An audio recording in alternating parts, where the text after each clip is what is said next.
trade talks with the U.S. Meat Export Federation.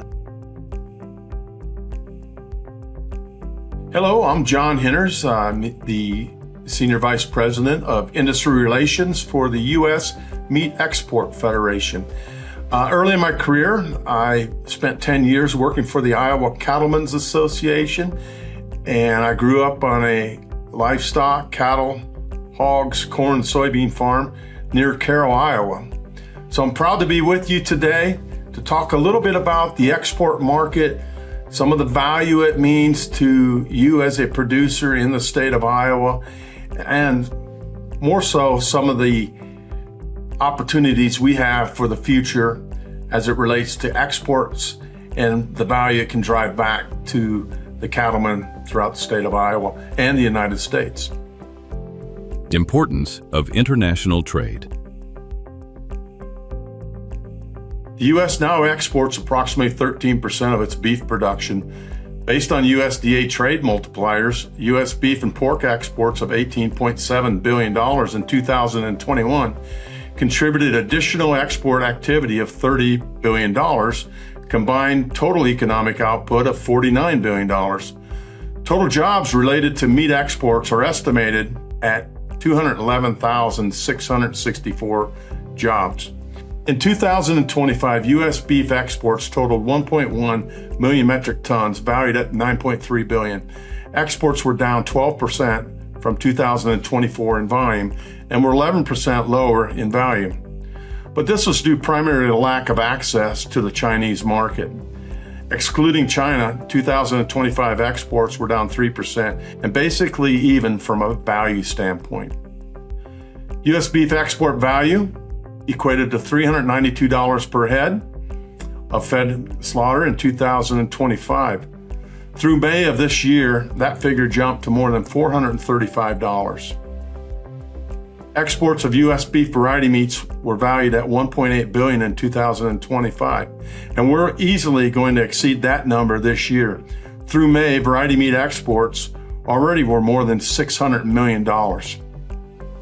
Exports contribute significantly to the value of cattle, as well as corn and soybeans to the farmers in Iowa. Variety meat exports equated to $45 per head on cattle harvested this past year, and of those variety meats, we export about 25 pounds per animal. If these products weren't exported, they would remain on the domestic market at a much lower price and reduce our producer profitability, transitioning into smaller red meat productions. Americans don't consume as many stomachs, livers, hearts, and tongues as some of our international customers. For corn farmers, red meat exports accounted for an estimated 508 million bushels of corn and 2.68 million tons of DDG usage in 2025, with a combined value of $2.18 billion. International beef trade has a significant contribution from foreign purchases of underutilized products that are not traditionally consumed here in the United States, including variety meats, bone byproducts, beef cuts that are unfamiliar to our American consumers. For some items, the per pound value of exports are double the domestic value, and exporting prevents the rendering or grinding into a lower valued product. For example, beef tongue prices in the United States are currently $6 per pound, while in Japan, U.S. beef tongue can bring as much as $16 per pound or more. Exports help smooth the domestic marketing cycles by providing sales channels during slack consumption periods here in the United States. Trade and consumer demand. For U.S. beef exports in January through May, 74% was to free trade agreement partner countries. Along with rebuilding U.S. cow numbers, beef export growth will largely depend on the collaboration between beef industry stakeholders, the U.S. Meat Export Federation, and the U.S. government's ability to maintain and gain access to international beef markets, differentiate U.S. beef from competitors' products. In addition, the U.S. beef industry will need to manage technical and regulatory issues, negotiate and implement trade agreements, and invest in building a long-term loyal customer base. Middle-class consumer demands. Population growth, coupled with an increase in the global middle class, has resulted in extraordinary growth in demand for U.S. beef, despite challenges ranging from trade barriers, concerns with supply, and higher prices. A trend we see is the consumption of more round cuts going into the international market with prime grades. Prime cattle have reached record levels as high as 17% this summer. U.S. beef is viewed as a premium protein choice by our overseas customers. The consumption of corn-fed beef with the U.S. as a number one provider is growing with an increase in the global middle class, especially throughout Asia. U.S. beef is chosen by the international customers for its quality, tenderness, taste, and safety. U.S. has the natural resources to produce high-quality beef protein for the domestic market and the world, and existing trade agreement partnerships have been essential in supporting the overall growth in the U.S. beef industry. As we look towards the future, there will be new challenges for the opportunities and expectations of a rapidly growing middle class in Asia and the population growth in Africa.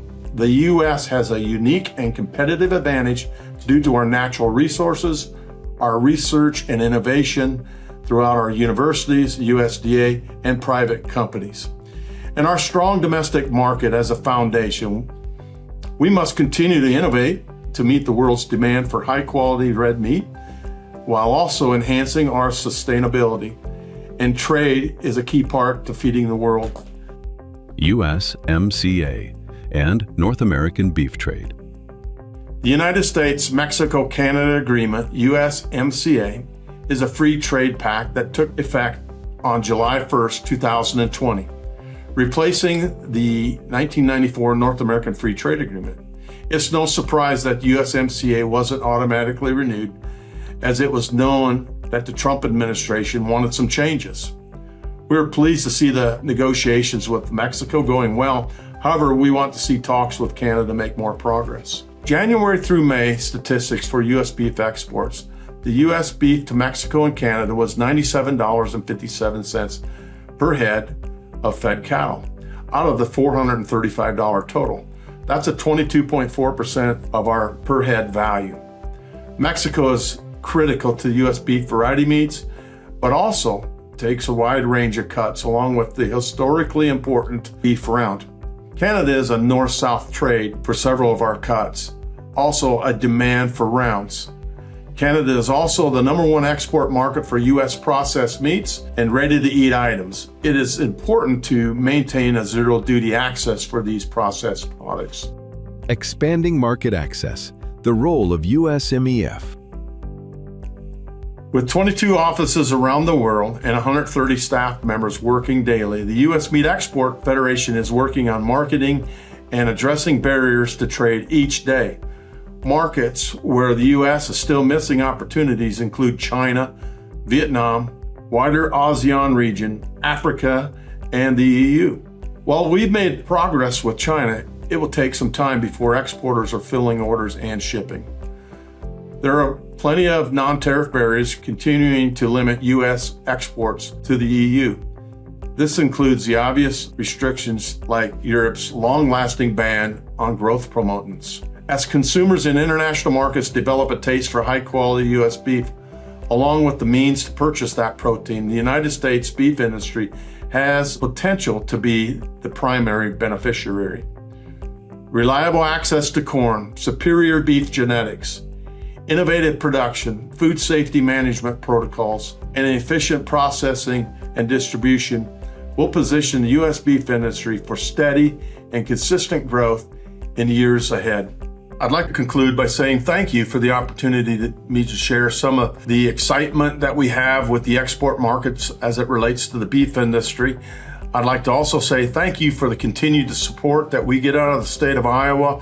I think there's great opportunity for high quality cattle in the export market. And just remember one thing, we're not selling all the T-bones and ribeyes in the international markets. We're selling a lot of the variety meats, cuts that we don't traditionally eat as much here, and undervalued items, underutilized cuts that actually bring more money in the export markets. So again, thank you for your time today. If you have any Additional questions, look up the contact here on the screen and feel free to email me or contact anyone at the U.S. Meat Export Federation.